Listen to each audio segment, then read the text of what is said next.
Tuhan bersama-Mu.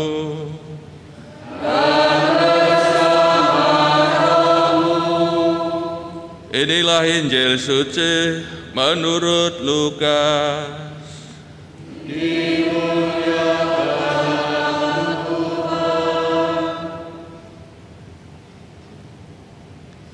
Dalam perjalanannya ke Yerusalem, Yesus menyusur perbatasan Samaria dan Galilea. Ketika ia memasuki suatu desa, datanglah 10 orang kusta menemui Yesus. Mereka tinggal berdiri agak jauh dan berteriak, "Yesus, Guru, kasihanilah kami." Yesus lalu memandang mereka dan berkata, "Pergilah, perlihatkanlah dirimu kepada imam-imam." Sementara dalam perjalanan, mereka menjadi sembuh. Salah seorang dari mereka ketika melihat bahwa ia telah sembuh, kembali sambil memuliakan Allah dengan suara nyaring, lalu sujud di depan kaki Yesus dan mengucap syukur kepadanya. Orang itu adalah orang Samaria. Lalu Yesus berkata, "Bukankah ke-10 orang tadi semuanya telah sembuh?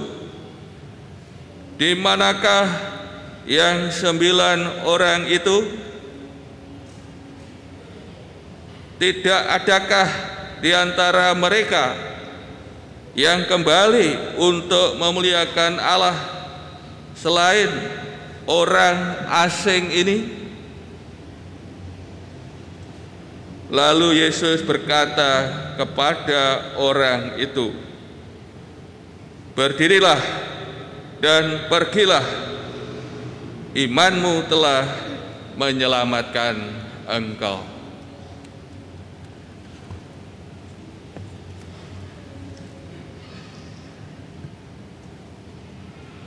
Demikianlah sabda Tuhan.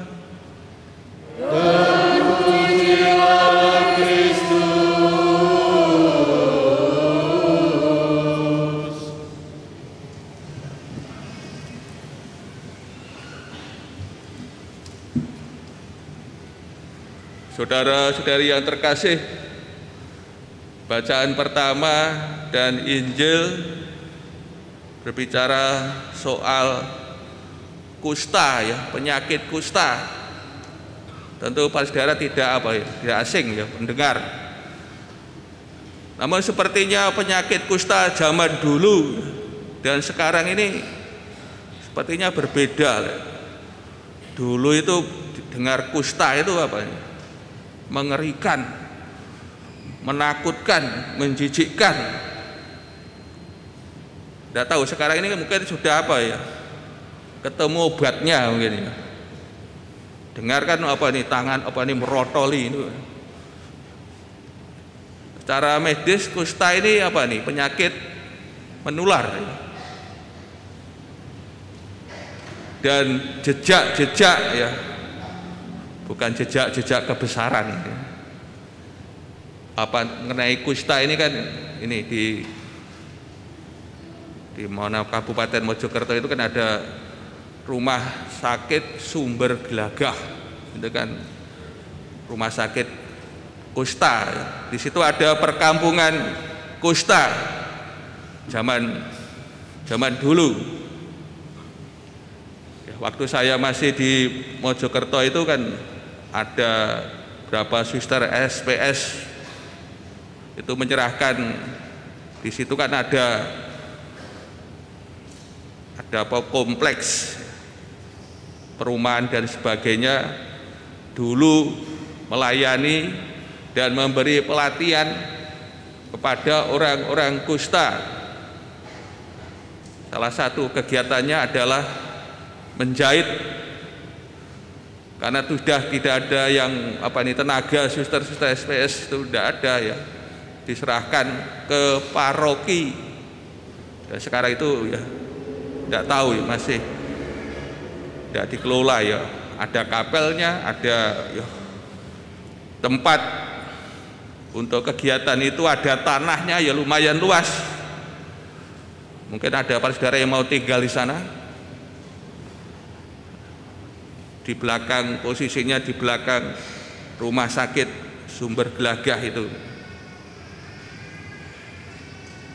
Mungkin juga dengar Weriskat di Blora, itu juga dulu kan perkampungan kusta, tempat rehabilitasi orang-orang kusta.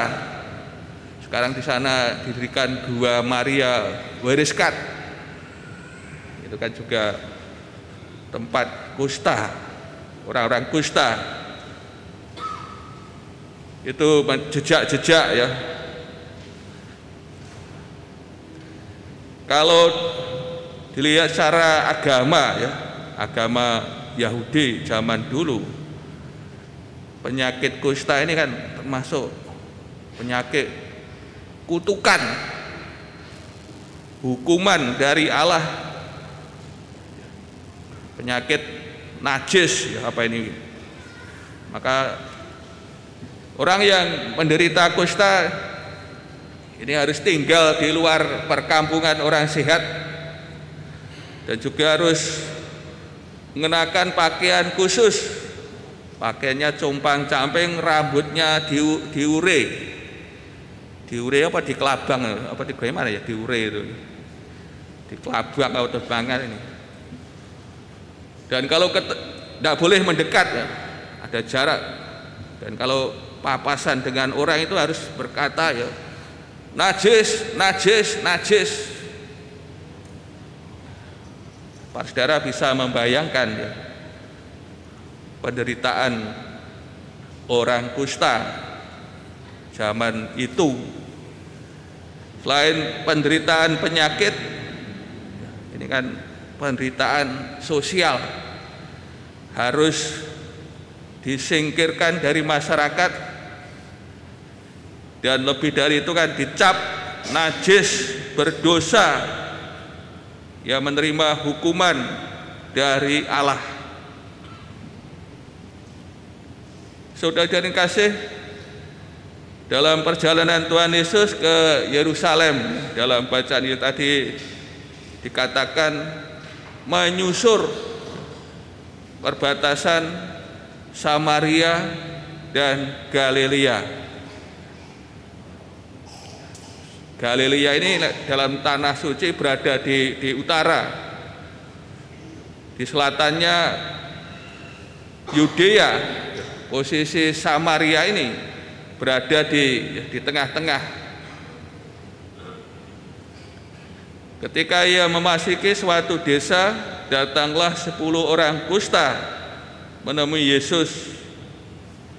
Mereka tinggal berdiri agak jauh dan berteriak, "Yesus, Guru, kasihanilah kami." Ini kira-kira teriakan apa ini kira-kira ya? Bengokan apa ya? Jeritan apa ini?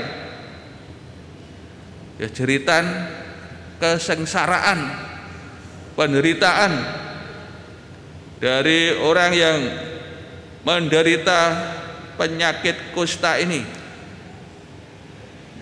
Bukan lolongan anjing, tapi kan jeritan, penderitaan, kesengsaraan. Maka mereka mohon belas kasihan kepada Tuhan Yesus.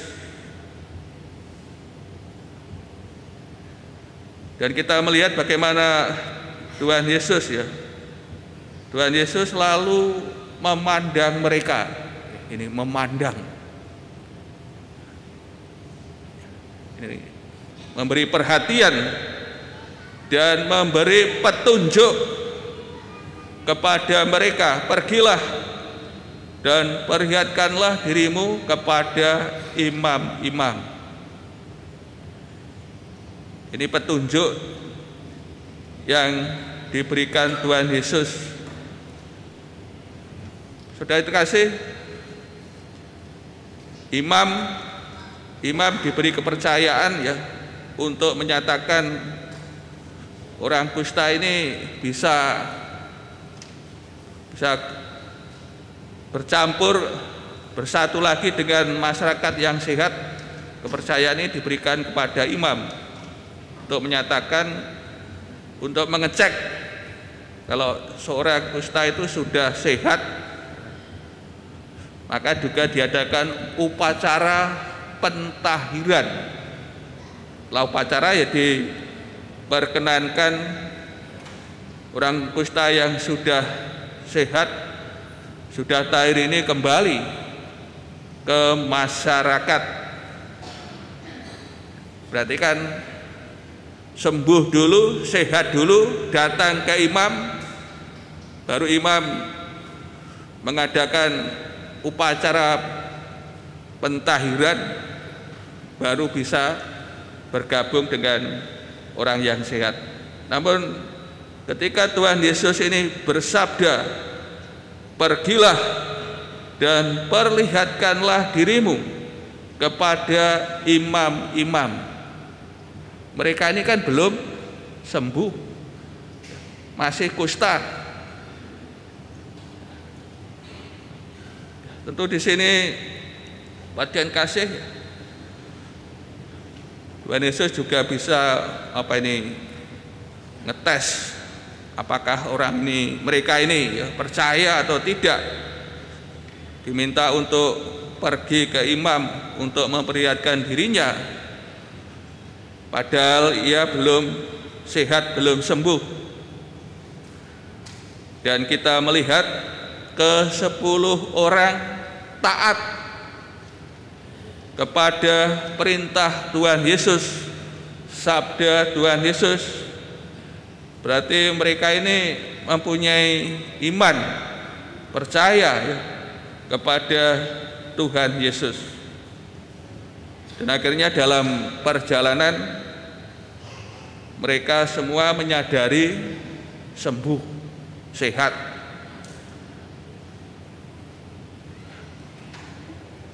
Kemudian bagian kasih, satu orang yang sadar sudah sembuh kembali kepada Tuhan Yesus untuk memuliakan Allah dengan suara nyaring. Kita bisa menangkap bagaimana memuliakan Allah dengan suara nyaring. Mungkin seperti kita tadi menyanyikan madah kemuliaan, memuliakan Allah dengan suara nyaring. Mungkin juga lebih dari kita tadi menyanyikan madah kemuliaan, karena ia telah sembuh dari kusta. Tentu yuk kita bisa membayangkan raut wajahnya ya, sumringah gitu. Seperti orang dapat togel mungkin ya, orang dapat togel banyak mungkin sumringah gitu ya, atau dapat hadiah. Lalu sujud di depan kaki Tuhan Yesus ya, mengucap syukur kepadanya. Dan siapa orang ini? Ternyata orang Samaria, yang disebut oleh Tuhan Yesus orang asing. Orang Samaria dianggap oleh orang Yahudi ini kan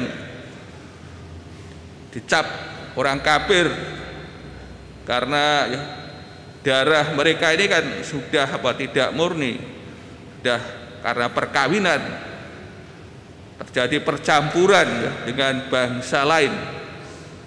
Karena juga dicap sebagai orang kafir, maka orang Samaria ini kan tidak ibadah di Yerusalem, namun di Gunung Gerizim. Dan ini menimbulkan keheranan bagi Tuhan Yesus. Bukankah 10 orang tadi sehat, sembuh? Namun kenapa yang datang ini hanya 1 orang ini? Datang memuliakan Allah, bersyukur kepadanya.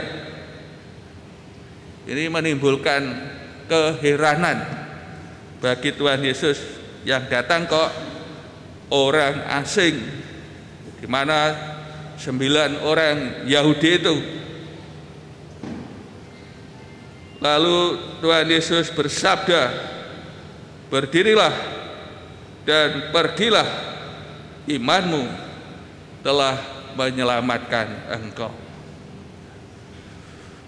Kalau yang 9 orang kusta yang sembuh itu, ya mereka percaya, beriman kepada ya, hanya sebatas penyembuhan. Namun berbeda ya dengan 1 orang Samaria ini yang datang kepada Yesus, tidak hanya menerima kesembuhan, namun juga keselamatan, menerima keselamatan untuk dirinya karena imannya. Ia memuliakan Allah, datang kepada Tuhan Yesus, bersyukur kepadanya. Maka 1 orang ini menerima keselamatan secara utuh bagi dirinya. Saudara sekalian kasih, patutlah kita bertanya kalau melihat dari keheranan Tuhan Yesus ya.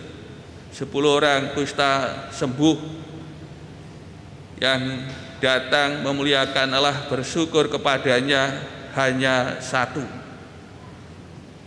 Apakah bersyukur kepada Allah itu sulit, angel? Ini yang menjadi pertanyaan permenungan bagi kita. Mungkin pengalaman diri kita, hidup kita ya, sudah menerima anugerah Allah, rezeki dari Allah itu disok nih, digelontor nih, sok. Apakah sikap kita ini ya menanggapi dengan bersyukur, memuliakan Allah? Kalau demikian, pasien kasih, bersyukur itu tidak mudah. Bersyukur kepada Allah atas anugerahnya ternyata ya angel, ora gampang.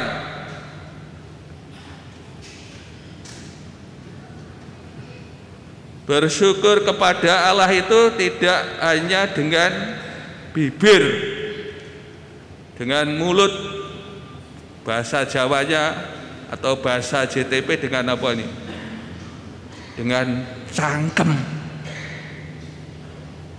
Ini bahasa JTP kan bahasanya kuasar ya, bahasa Jawa itu kan beda dengan yang Jawa Tengah ini kan halus, ini kan dengan cangkem. Wah kasarnya ya nek cocot. Kulaan kasar ini saya kan ya lumayan lah. Kan Ponorogo sana kan ya kasar-kasaran ya bisa.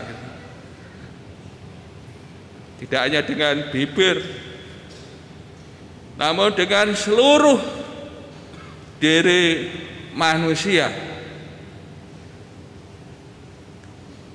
Bersyukur itu membutuhkan iman. Bersyukur itu buah dari iman. Ya, kita mengenai bersyukur kita telah mendapat contoh ya dari orang Samaria, orang sakit kusta Samaria ya.